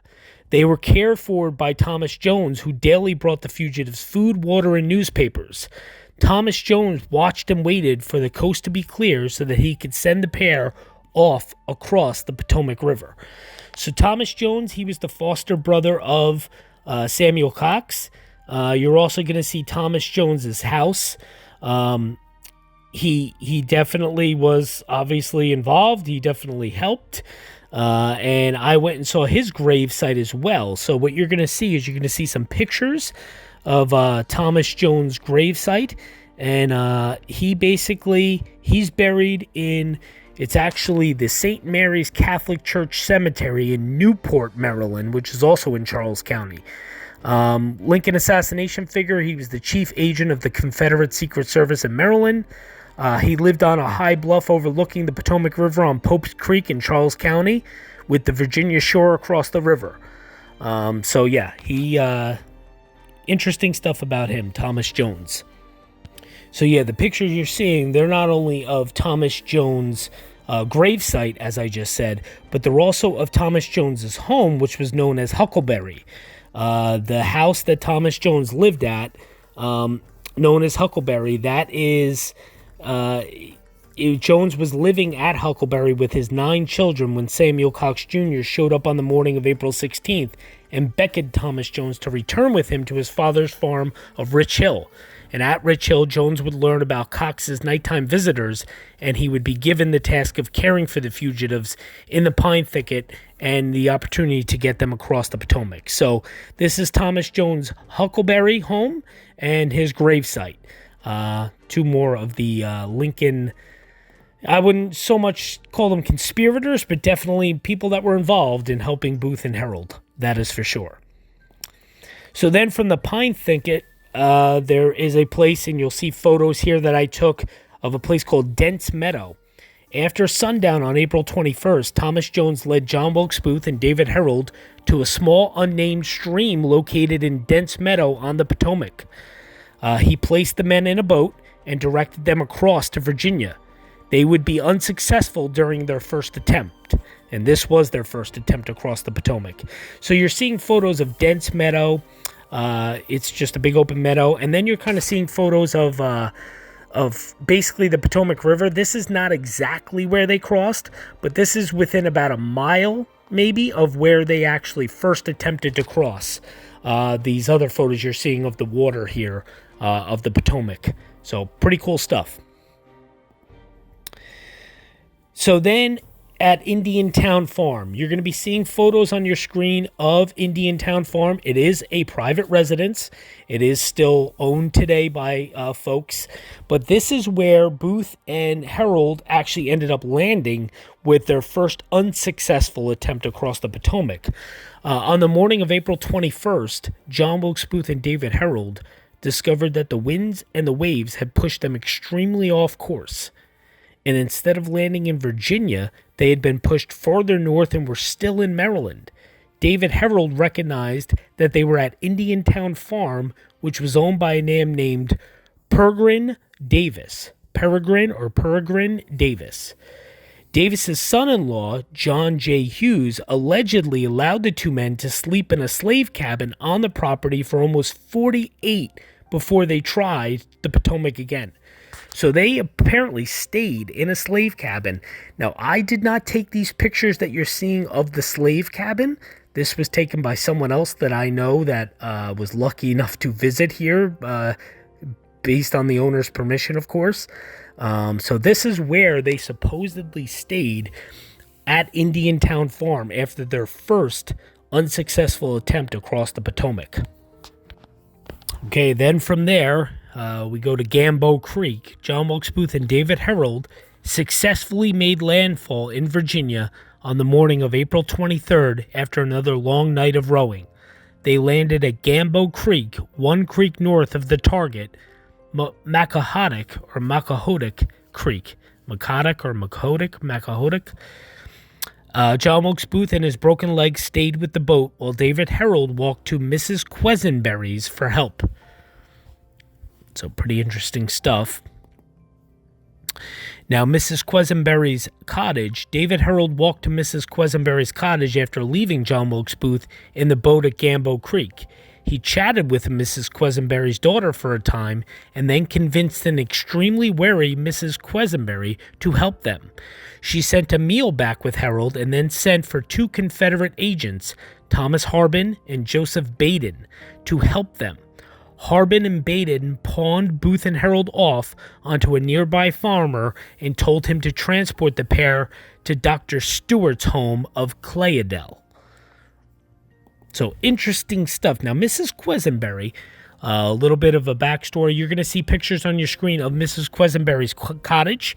That's my visit to Mrs. Quisenberry's cottage. Also, now, Mrs. Quisenberry, she was a Civil War notable. She was a Confederate agent on the Virginia side of the Potomac who purportedly gave food stuff to John Wilkes Booth and David Herold in April of 1865. She told that she may be able to help. She resisted Herold's pleas for any additional aid, and that would ensure their escape. She called to offer testimony. Quisenberry said in part, "The day that the person I now supposed to be Herold came to my house was on Sunday, the 23rd of April, about 1:00 p.m. She continued with, that if I was inclined to assist them, I could give them a horse, but that I was not inclined to assist them.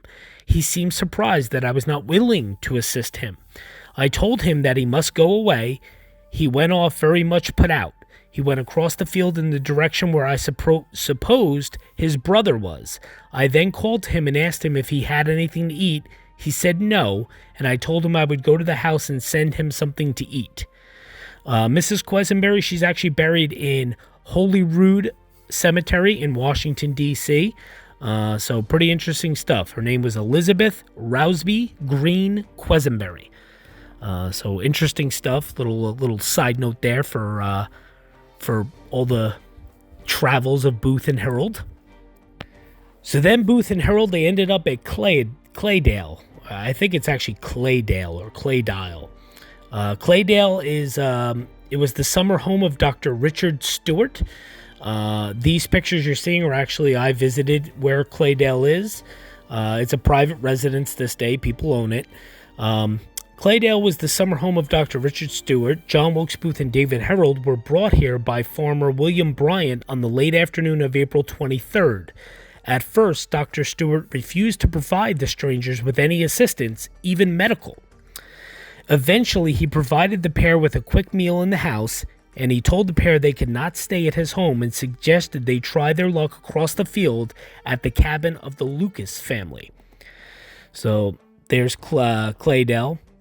Now, the Lucas cabin, on the evening of April 23rd, John Wilkes Booth and David Herold arrived at the cabin of William Lucas and his family. Angry over the less than hospitable treatment given to him by Dr. Stewart and Mrs. Quisenberry, John Wilkes Booth essentially evicted the Lucases, a freed black family, from their own home at knife point. The Lucas family would sleep outside their own cabin that night. So yeah, Booth and Herold basically forced their way in, and the Lucases had to sleep outside. And then they stopped at Office Hall on the morning of April 24th. John Wilkes Booth and David Herold hired Charlie Lucas to take them south to the Rappahannock River. As they rode in Charlie Lucas's wagon, the trio stopped at Office Hall for a meal and then continued on their way. So then there was Port Conway. The small town of Port Conway lays on the northern side of the Rappahannock River. At noon on April 24th, John Wilkes Booth and David Herold were dropped off here to await the ferry that would take them across to Port Royal. While waiting here, 3 Confederate soldiers rode up. David Herold identified himself and his traveling companion to the Confederates, and the soldiers promised to help the fugitives. The 5 men all crossed the ferry together at around 2 p.m., right in Port Conway, Virginia. Then there's the Peyton House. The pictures that you're going to see on the screen are when I visited the Peyton House. After arriving in Port Royal, Willie Jett, one of the Confederate soldiers who had promised to help Booth, looked for a home to take care of the assassin for a day or two. He inquired with Sarah Jane Peyton at her brother's home. At first, she agreed to help Booth, who posed as a Confederate soldier. But upon further thought, however, Sarah Jane Peyton changed her mind and said she could not entertain a man in her house without her brother present. Booth was sent away with the idea to go check 2 miles down the road at the farm of Richard Henry Garrett. The posse of men rode on to the Garrett farm. So the Peyton house that you're seeing here, it's pretty dilapidated. It still stands, and that is where Booth originally went and where Sarah Jane Peyton said that they could stay, but then they were turned away. She changed her mind. So that is the Peyton house there. And then, of course, last but not least, we have the Garrett farm. And now at the Garrett farm, John Wilkes Booth arrived at the Garrett farm at around 4 p.m. on April 24th. He is introduced as a wounded Confederate soldier named Boyd, and the Garretts welcome him in with open arms. He spends the first night sleeping inside the house with the Garrett's sons. Then on April 25th of 1865, David Herold joins him after having spent the night with the Confederate soldiers near Bowling Green. The appearance of David Herold alerts the Garretts that something strange is going on, especially after the pair hide in the nearby woods when a detachment of Union troops goes riding past the farm. That night, the pair are denied rooms in the house and are sent to sleep in the nearby tobacco barn instead.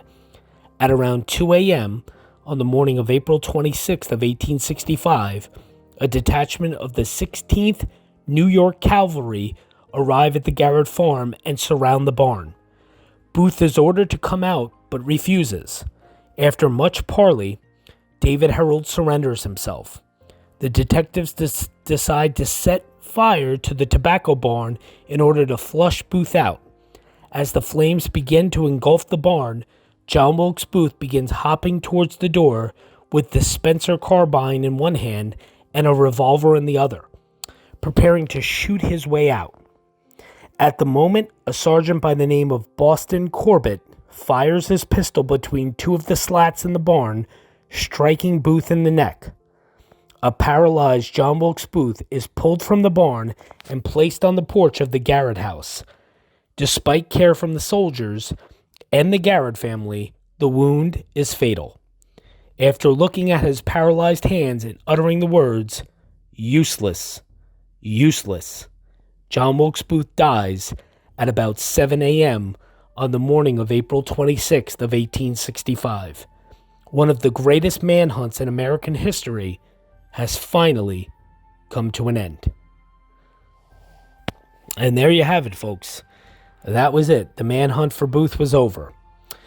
So he died at the Garrett farm. The pictures you're seeing, those are some old cartoon drawings and stuff depicting what happened at the Garrett farm. It is actually on U.S. Army property or U.S. government property now. You can't even go anywhere near it. This sign along the side of the highway, you're only about maybe 50 to 100 yards from where the barn actually was when you're standing at this sign that you see pictures of that I took. I guess many, many years ago, decades ago, there were people that used to walk back here into these woods, and they would even still find old pieces of wood from the house and the barn, and they would even find old pieces of old screws and that kind of thing that I guess were attached to the house and the barn. Obviously, that's no longer the case anymore. You can't go back there. One thing I do want to touch on here, because a couple other of the kind of conspirators in this, Michael O'Loughlin. He was a conspirator in the assassination of President Lincoln. O'Loughlin's last name was often misspelled by the press and others as O'Laughlin, but he was born Michael O'Loughlin, and that's how it's pronounced. O'Loughlin was one of Booth's earliest recruits. In the fall of 1864, O'Loughlin agreed to become a co-conspirator in the plot to kidnap President Lincoln. He began spending time in Washington, D.C. with Booth, picking up his expenses. On the night of March 15th of 1865, O'Loughlin met with Booth and other conspirators at the Gaudier's restaurant on Pennsylvania Avenue to discuss the possible abduction of the president. Basically, the plan was to abduct Lincoln and take him to Richmond, Virginia, as we know. So basically, the bottom line is that didn't happen. And according to O'Loughlin, this was the end of his plotting with Booth. Booth had actually proposed another kidnap plan in late March. This time Lincoln was to be captured at Ford's Theater, handcuffed and lowered down to the stage. I told you guys that. And O'Loughlin was going to be a part of this, but according to O'Loughlin, that was the end of his plotting with Booth. However, O'Loughlin did return to Washington the day before Lincoln's assassination. It is unclear whether this was due to the conspiracy or simply to spend time with friends in Washington. At the trial, there was conflicting testimony about O'Loughlin's movements on the day of the assassination. Whatever the case may be, O'Loughlin voluntarily surrendered on Monday, April 17th of 1865. O'Loughlin was tried along with Mary Surratt, Lewis Powell, George ATZERODT, David HEROLD, Samuel Arnold, Edmund Spangler, and Samuel Mudd. The government attempted to prove he had stalked Ulysses S. Grant on the nights of April 13th and April 14th with the intent to kill and murder. This was not proven, however, but there was no doubt O'Loughlin was a willing conspirator through late March. He was found guilty, and he was sentenced to life in prison. O'Loughlin was sent to Fort Jefferson and the Dry Tortugas with Spangler, Arnold, and Mudd, and Michael O'Loughlin died there of yellow fever. And he's actually buried, just so everybody knows about Michael O'Loughlin, he's actually buried in the Greenmount Cemetery in Baltimore, Maryland, the same cemetery as John Wilkes Booth. And another one of the interesting conspirators is also buried there. In case anybody doesn't know, the other one that's buried there is, drumroll please, is actually Samuel Arnold. And we're going to talk about him right now. Samuel Arnold, he actually was an American Confederate sympathizer. He was involved in the plot to kidnap President Lincoln in 1865. He had joined the Confederate Army shortly after the start of the Civil War, but he was discharged due to health reasons in 1864. After his discharge from the Army, Arnold returned to Baltimore in late summer of 1864. He was recruited by John Wilkes Booth to be part of the kidnap plot. Bored and unemployed, Samuel Arnold accepted. He accepted it. On March 15th of 1865, the conspirators met at the Gaudier's restaurant on Pennsylvania Avenue to discuss the plot. Arnold and the other alleged conspirators were to kidnap Lincoln and hold him, as I said, as ransom. This was attempted twice, but of course it failed. After Booth assassinated Lincoln on April 14th of 1865, Samuel Arnold was arrested from his job in Virginia on suspicion of complicity. He admitted his part in the plot to kidnap Lincoln, and his co-workers supported his contention of being in Virginia at the time of the assassination. During the trial, one of the chief witnesses was Louis J. Weichman, a borderer at Mary Surratt's, John Surratt's mother. Arnold was found guilty by military commission and sentenced to life in prison at Fort Jefferson. So there you go. But in 1869, Samuel Arnold, Dr. Mudd, and Edmund Spangler were released after being pardoned by Andrew Johnson. So interestingly enough, Samuel Arnold he died when he was 72 in September of 1906. He's also buried at the Greenmount Cemetery in Baltimore, Maryland, where John Wilkes Booth and Michael O'Loughlin are buried. So interestingly enough, we learned about Herold. Herold is buried, just so everybody knows, David Herold, who was with, of course, John Wilkes Booth. David Herold was the accomplice of John Wilkes Booth. He's the one that escaped and went all the way through Maryland and Virginia with Booth. Basically, he gave himself up at the barn, the Garrett barn, that day. Herold surrendered, but Booth obviously was shot, killed. Herold was tried before a military tribunal, and as he had already admitted his involvement in the assassination conspiracy, the only defense his lawyer, Frederick Stone, could offer was that David was feeble-minded and under undue influence from Booth. His defense being unsuccessful, David Herold was convicted and sentenced to death. He was hanged in Washington City on July 7th, 1865. He was hanged along with Mary Surratt and Louis Powell. He was buried, and George ATZERODT. All four of them were hanged execution style, which is now Fort McNair in Washington. Now, David Herold, interestingly enough, his gravesite is actually at the Congressional Cemetery in Washington, D.C. It's a pretty prominent cemetery, so people may think, well, why the heck is he buried there, along a lot of these notable people in history? Well, actually, people don't realize that he is in an unmarked grave. He's basically in a family plot. There's a family plot, and you're going to see the pictures here. He's buried in between some family members. So he was hung, as I said, and his remains were interred at the foot of the family plot, but no marker was placed. When his sister Mary A. Herold died in 1917, the present marker was installed. So you're going to see pictures here of my visit here to the Congressional Cemetery and of the Herold family plot. This is where David Herold is buried, but there's no actual marker for him at his gravesite. So we heard about the mystery surrounding George ATZERODT's grave. I showed you where Mary Surratt is buried. David Herold. I showed you Dr. Samuel Mudd, Samuel Arnold, Michael O'Loughlin, Edmund Spangler. Now, what about John Surratt?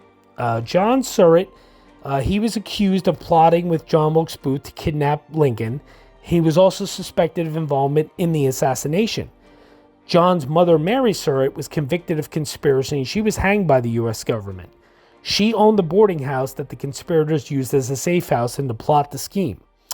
John Surratt avoided arrest immediately after the assassination by fleeing to Canada and then to Europe. He thus avoided the fate of the other conspirators who were hanged. He served briefly as the pontifical zouave, but was recognized and arrested. He escaped to Egypt, but he was eventually arrested and extradited. but by the time of his trial, the statute of limitations had expired on most of the potential charges, which meant that he was never convicted of anything. So John Surratt, he was never convicted. He definitely played a role, but he fled. He went to Canada, then he went to Europe, and then eventually to Egypt, all these different things. He is buried in the New Cathedral Cemetery in Baltimore, Maryland. John Surratt, it's called the New Cathedral Cemetery. His full name was John Harrison Surratt, or Surratt Jr. He was born April 13th of 1844, and he died April 2nd of 1916 at the age of 71. So he was another conspirator involved. So we went through all of them. We went through David Herold, George ATZERODT, Mary Surratt, John Surratt, Dr. Samuel Mudd, Samuel Arnold, Michael O'Loughlin, Edmund Spangler, and I even showed you the graves of Colonel Samuel Cox, who was the owner of Rich Hill, and also of Thomas Jones, Samuel Cox's foster brother, who actually helped get Booth and Herold across the Potomac River. So pretty interesting stuff to see all this fascinating look at April 14th. And of course, what you're seeing on your screen now is, last but not least, the gravesite of John Wilkes Booth. He is buried in the family plot at the Greenmount Cemetery there in Baltimore, Maryland. And this is my visit to John Wilkes Booth's gravesite. Now, the family plot, a lot of people think that this little headstone that has all the pennies left on it, a lot of people have the misconception that that is Booth's gravesite. It is not. He is buried, as you'll see from these photos where I added the red arrows in. He's buried kind of in an unmarked area right behind the main obelisk here, the Booth obelisk. He's buried right behind that in this patch of grass. So that is where John Wilkes Booth is laid to rest. And that kind of concludes the look at the tragic assassination of our 16th President of the United States, Abraham Lincoln.